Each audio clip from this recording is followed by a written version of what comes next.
मी आज सुरुवात करणार आहे डॉक्टर अमित येवले सरांपासून, कारण डॉक्टरांनी आजवर 1500 मेंदूचे ऑपरेशन्स केले, शस्त्रक्रिया केल्यात आणि 5500 स्पाइन अर्थात पाठीच्या कण्याच्या शस्त्रक्रिया केलेल्या आहेत.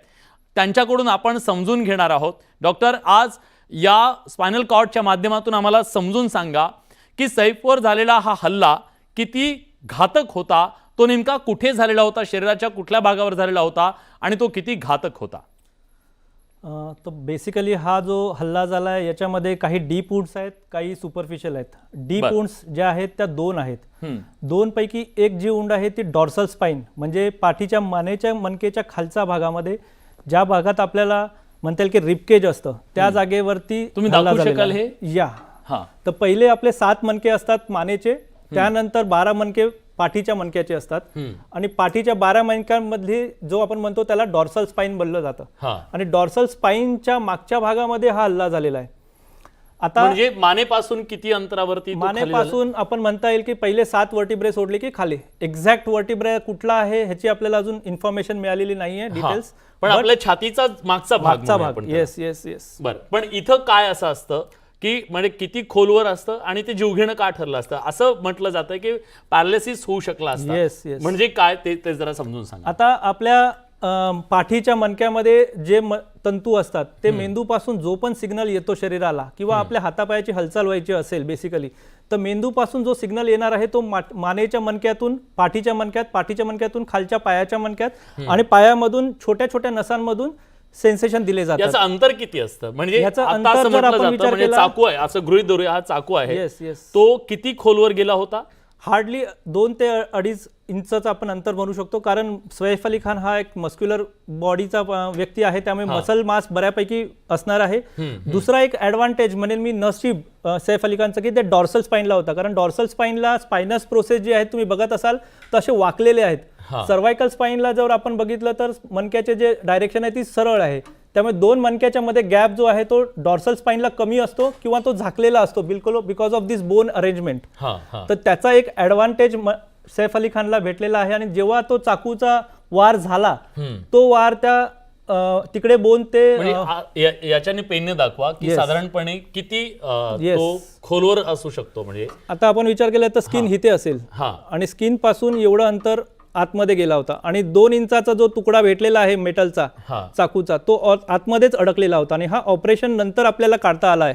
म्हणजे ते मेटलचा चाकू आतमध्ये बोनमध्ये रुतला होता आणि तो बोन क्रॉस करून त्याच्यामध्ये एपिड्युरल स्पेस म्हणजे ड्युरा हा एक असा लेअर असतो की जो पाण्याला पूर्ण टाईट, वॉटर टाईट असतो. तो मेंदूपासून जे पाण्याचं सर्क्युलेशन असतं, मेंदूपासून मणक्यामध्ये येणारं पाणी मणक्यामधून परत मेंदूमध्ये जातं आणि ऍब्झॉर्ब होतं. या पाण्याचं महत्व म्हणजे हे पाणी न्यूट्रिशन देतं आणि प्रोटेक्शन करतं.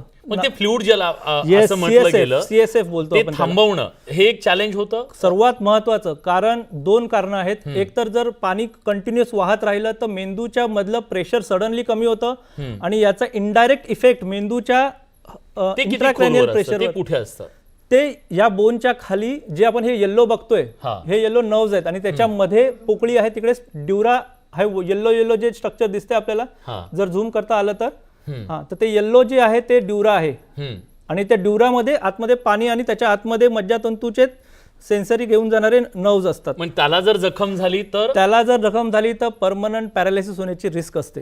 बरं, पण हे जीवावर बेतू शकलं असतं? येस. एक तर इमिडिएट जसं मी बोललो की जर पाणी कंटिन्युअस वाहत असतं आणि त्याच्यावरती योग्य उपचार लवकर झाले नसते तर मेंदूचं पाणी सडनली कमी झाल्यामुळे इंट्राक्रॅनियल हायपोटेन्शन होऊन मेंदूमध्ये ब्लिडिंग होण्याची शक्यता असते.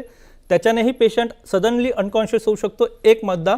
दुसरा मुद्दा की हे जे मेटल आहे हे इन्फेक्टेड असू शकतं, कारण ते स्वच्छ नाहीये. तर त्याच्यामुळे जर इन्फेक्शन एकदा मणक्यामध्ये गेलं तर ते मेंदूचं इन्फेक्शन होण्याची, म्हणजे त्याला मेनिंजायटिस आपण बोलतो इंग्लिशमध्ये, तर मेनिंजायटिस होण्याचं आणि त्याच्याने पेशंटला दगाव होण्याची शक्यता असते. मेनिंजायटिस हे इमिडिएट होत नाही, तर काही दिवसाच्या अंतरामध्ये जेव्हा इन्फेक्शन सेटल होतं आणि इन्फेक्शन ते जेव्हा मेंदूमध्ये पोहोचतं तेव्हा ते मेनिंजायटिस करू शकतं. त्यामुळे असं नाही की आत्ता पेशंट किंवा सैफ अली खान सगळं व्यवस्थित आहे तर पुढे अजून इन्फेक्शनची रिस्क. बऱ्याच जणांना असं वाटलं की पाठीमध्ये झाला याचा अर्थ ते म्हणजे इतकं डेंजरस नसेल. Yes. आणि आता तुम्ही सांगताय त्याप्रमाणे की हे पाठीत जरी असलं तरी हे स्पायनल कॉर्डशी संबंधित जसं मी म्हणलो की प्रत्येकाच्या मेंदूमध्ये 150 ml पाणी रोज बनत असतं आणि हे पाणी मेंदूमधून मणक्यामध्ये आणि मणक्यामधून परत मेंदूमध्ये येऊन सर्क्युलेशन करत असतं आणि हे सर्क्युलेशन मध्ये जेव्हा बाहेरचं इन्फेक्शन आतमध्ये जातं आणि तिकडे सेटल होतं तर ते जीव घेणं शक्य आहे. बरं, पण एक आम्ही असं ऐकलेलं आहे, म्हणजे तुम्ही 5,500 मणक्याच्या शस्त्रक्रिया केलेल्या आहेत आणि मेंदूच्या तर 1,500 केलेल्या आहेत. पण तुमच्याकडे अशा अनेक केसेस येत असतील जिथं कोयत्याचे घाव आहेत, वेगवेगळे घाव आहेत, अशा प्रकारे त्यावेळेस तुमची काय प्रोसिजर असते, तुम्ही कसं जसं मी त्याच्यावर म्हणलो उपचार की या करता? केसेसमध्ये immediate action and delayed action अशा 2 प्रकारच्या गोष्टी महत्त्वाच्या आहेत. इमिडिएट ॲक्शन म्हणजे ज्या लगेच तातडीने घेण्याचे निर्णय असतात. जसं की आता मी म्हणलं की पाणी कंटिन्युअस वाहत आहे तर ते पाणी बंद करणं हे खूप इमर्जन्सी ऑपरेशन आहे. त्यामुळेच आपल्या डॉक्टर नितीन डांगे सरांनी लीलावती हॉस्पिटलमध्ये रात्रीच्या रात्री ह्या ऑपरेशनची तयारी करून इमर्जन्सीमध्ये हे ऑपरेशन पार पाडलेलं पण आहे. तुमच्यापर्यंत येईपर्यंत आम्ही काय करायला हवं जर अशा प्रकारची ज्या वेळेला एखादा अशी patient काही असेल परिस्थिती तर? होते तर ते जखम बंद आणणं आणि स्वच्छ कपड्याने किंवा स्वच्छ गोष्टीने ते बंद असणं. कारण जेवढं तुम्ही त्याला कॉन्टॅक्टमध्ये आणता इन्फेक्टेड गोष्टीच्या तेवढं जास्त इन्फेक्शन वाढण्याची शक्यता असते. त्यामुळे त्याला बंद करणं आणि बंद करून स्वच्छ कपड्याने बंद करणं हे खूप महत्त्वाचं आहे. बरं, ठीक आहे. आता सुराडकर सर सुद्धा आपल्या सोबत आहेत. मला सुराडकर सरांना विचारायचं आहे, सर आज हा आरोपी अजून सुद्धा सापडलेला नाहीये, पण या आरोपीचं जे दृश्य आपल्यापर्यंत पोहोचलेलं आहे CCTV मध्ये तो कैद झाला, यावरून तुम्हाला काही अंदाज बांधता येतो? हा कोण असेल, कुठल्या प्रदेशातला असेल, त्याचा पेहराव काय आहे, त्याचं वर्णन काय आहे? तुम्ही तपास करत असताना कुठल्या गोष्टी पाहता पहिल्यांदा? ॲक्च्युली काय की माणसं खोटं बोलू शकतात, हां, परिस्थिती खोटं बोलत नाही. बरं, त्यामुळे घटनास्थळाचं जे निरीक्षण आहे हे सर्वात महत्त्वाचं आहे. बरं, आणि तिथे जे पुरावे मिळतात याकरता तपासी अंमलदाराचा दृष्टिकोन जो आहे तो शोधक पाहिजे, नाही तर बऱ्याचशा गोष्टी दिसतच नाही. आणि आता सायंटिफिक इन्व्हेस्टिगेशन्स व्हायला लागलेत. बरं, त्यामुळे थुंकी म्हणा, केस म्हणा, इतर काय जे आहेत ते सर्व शोधता येतात. परत CCTV कॅमेरे झालेले आहेत आणि या सर्वांचा वापर होणार आहे. पण एक लक्षात घ्यायला पाहिजे की ही जी तांत्रिक वेगवेगळे आपले आहेत मदतीला, हे जरी असलं तरी माणसाचं महत्त्व सर्वात जास्त आहे. बरं, बरं, तर यामध्ये जनतेचं सहकार्य फारच आवश्यक आहे. कारण जसं, आणि मी तुमचं अभिनंदन करतो की तुम्ही फोटो दाखवलेला आहे, लोकांना आवाहन पण केलेलं आहे.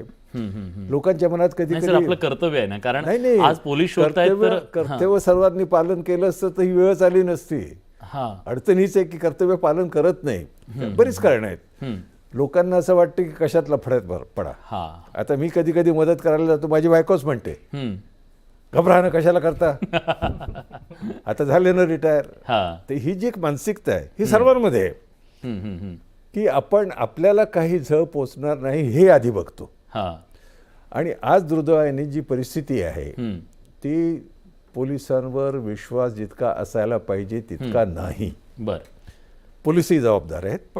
पण आता या केसमध्ये आपण असं बघूया सर की हा आरोपी सापडत नाहीये, पोलीस कसून तपास करतायत. कशा प्रकारे हा तपास केला जातो? कारण आता एक आरोपी हा काही म्हणजे तुम्हाला सराईत वाटतो तो की कसं, म्हणजे पहिल्यांदा काय केलं जातं पोलिसांकडून? पहिली गोष्ट तर त्याची माहिती काढली जाते. कारण आता तो आला कसा, त्याला माहिती होती का, त्याला कुणी माहिती दिली का, की त्यांनी स्वतःच बघितलेलं आहे. तर याकरता प्रत्येक ठिकाणी प्रिकॉशन्स घ्यायचे असतात. जसं बरेच ठिकाणी आपण नोकर ठेवतो पण त्याचं तपासणी करत नाही, पोलिसांना कळवत नाही, त्यांचे ID कार्ड घेत नाही, काही नाही घेत नाही. हे जे आहे ना ते इथे संपूर्ण जी व्यवस्था ही बघावी लागेल. कारण सोसायटीची व्यवस्था वेगळी आहे, सैफ अली खानची स्वतःची व्यवस्था वेगळी आहे, पोलिसांची व्यवस्था वेगळी आहे. आणि दुर्दैवाने एक जे मी अगदी नेहमी सांगतो की पोलिसांचा सामान्य लोकांशी असलेला संपर्क तुटलेला आहे. बरं, कारण पोलीस घरोघरी जाऊन, जसं मी तुम्हालाच प्रश्न विचारतो, तुमच्या एरियामधला बीट हेड कॉन्स्टेबल कोण आहे, कॉन्स्टेबल कोण आहे, तुम्हाला माहिती आहे का? नाही. हां, आता हे बरोबर आहे का? हे चूक आहे. तुमच्या बीटमधल्या हेड कॉन्स्टेबलला तुमच्याबद्दल सर्व माहिती पाहिजे आणि ती तेव्हाच मिळेल जेव्हा तो येऊन भेटेल, बोलेल. कारण मला माझ्याकडे लोक द्यायचे की मुलगा अभ्यास करत नाही, मुलगी ऐकत नाही, इथपर्यंतच्या कंप्लेंट येतात, नळाला पाणी भांडणं होतात. पोलीस म्हणजे फक्त गुन्हेगार समजू नका. एक समजा, जोपर्यंत पोलिसांच्या बद्दल विश्वास निर्माण होत नाही, आणि हा विश्वास जो निर्माण होईल तो पोलिसांच्या वर्तनाने होईल. तर इथे संपूर्ण, आणि हे संपूर्ण एक हे गुन्ह्यापुरतं बघू नका, गुन्हे रोजच होत आहेत. तपासाच किती प्रकार चांगला तपास होतो, किती प्रकारात शिक्षा होते. दुर्दैवाने आपल्या देशामध्ये शिक्षेचं प्रमाण फार कमी आहे. आणि मी फार स्पष्ट बोलतो, आज काय झालेलं आहे, ज्याच्यात जास्त सिक्युरिटी म्हणजे तो कोणी फार महत्त्वाचा आहे, सिक्युरिटीची गरज आहे की नाही कोणी बघतच नाही. त्यामुळे पोलिसांचा मोठा एक संख्या ही नॉन पोलीस कामात वाया घालवली जाते. आणि यामध्ये मी म्हणेन की वरिष्ठ पोलीस अधिकारी आणि मुख्यमंत्री देखील कुठपर्यंत लक्ष घालतात. माझा MLA आहे, त्याला धोका आहे तर द्या सिक्युरिटी, झेड सिक्युरिटी द्या. अरे काय करताय तुम्ही, वस्तुनिष्ठ बघा. म्हणजे प्रायव्हेट ठेवायला हवी, त्यांनी प्रायव्हेट ठेवू शकतात ना. आता अनेक जण प्रायव्हेट सिक्युरिटी ठेवू शकतात ना. तुम्हाला वेगळंच झालंय. तुम्हाला एक अजून एक सांगेन, आणि तुम्हाला सर्वांना माहिती आहे की सोबत सिक्युरिटी असताना लोकांनी खून केलेले आहे. जे शिवशॉट तुम्हाला माहितच आहे.